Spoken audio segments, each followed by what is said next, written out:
Halo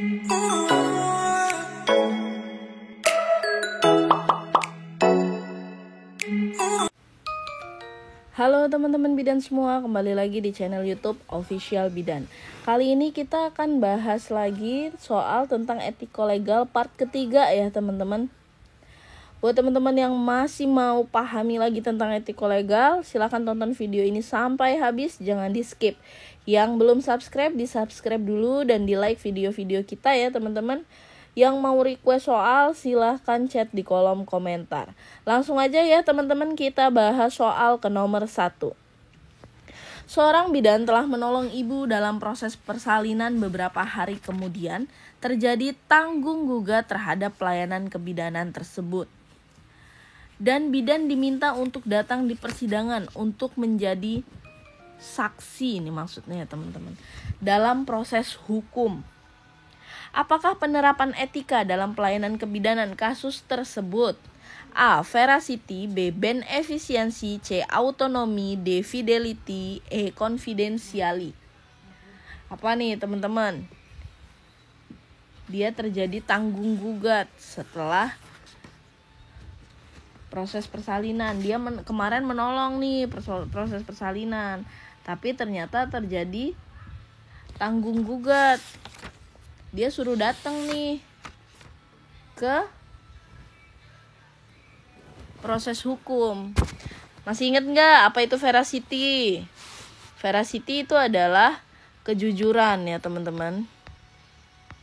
Apa itu beneficiency? Melakukan yang terbaik untuk pasien. Ditulis berulang teman-teman, biar makin paham dan jadi hafal. Melakukan yang terbaik bagi pasien. Apa itu autonomi atau otonomi? Itu menghormati hak pasien. Hak pasien. Fidelity, tepat janji. Confidentiality, menjaga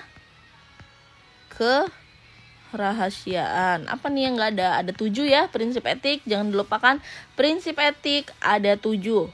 Ini baru 5, berarti yang nggak ada adalah malefisiensi, malefisiensi. Itu adalah tidak merugikan pasien.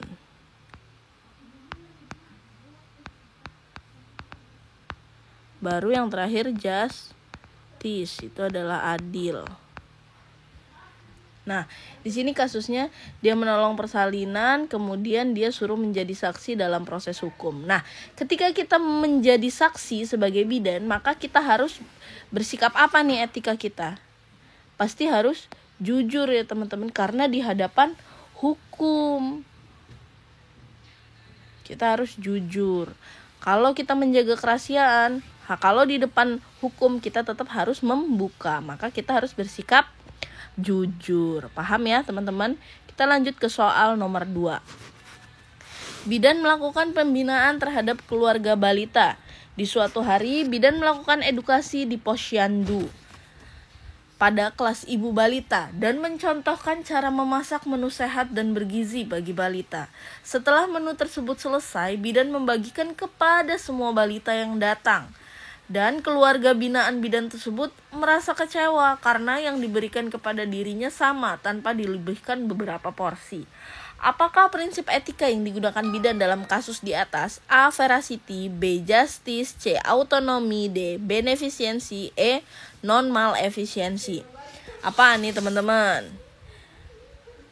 Jawabannya apa tadi? Kalau veracity, kejujuran. Kalau veracity, kejujuran. Kalau justice, adil. Kalau autonomy, menghormati hak pasien. Kalau beneficiency, melakukan yang terbaik untuk pasien. Terbaik untuk pasien. Kalau non malefisiensi, tidak merugikan pasien. Ayo, jadi dari 5 ini apa nih? Walaupun dia membina keluarga balita, pada saat dia memberikan edukasi dan mencontohkan cara memasak di kelas balita, dia tetap membagi porsi yang sama, ya kan, berarti. Tapi keluarganya kecewa, tapi dia berarti tanpa dilebihkan, berarti dia membagi porsi sama. Berarti dia adil. Maka jawabannya yang B ya teman-teman. Kita lanjut ke soal nomor 3. Bukti legislasi yang dikeluarkan oleh Konsil Tenaga Kesehatan Indonesia atau KTKI yang menyatakan bahwa bidan berhak menjalankan pekerjaan kebidanan disebut dengan apa nih teman-teman? STR, SIKB, SIPB, SPB, SKN. Kalau di bidan hanya ada 2, STR dan SIPB. Jadi bukti legislasinya apa nih dari KTKI? Kalau bukti legislasi dari KTKI itu kita ada apa sih legislasi itu? Legislasi itu adalah pembuatan undang-undang dari undang-undang ya atau hukum ya teman-teman. Untuk memberikan perlindungan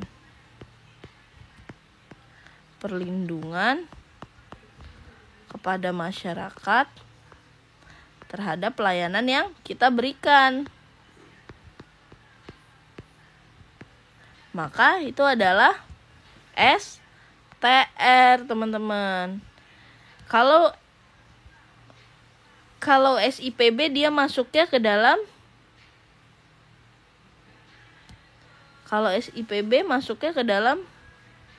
apa? Kalau SIPB masuknya ke dalam lisensi. Kalau SIPB karena proses administrasi yang dilakukan oleh pemerintah. Kalau SIPB ini dilakukan pemerintah daerah.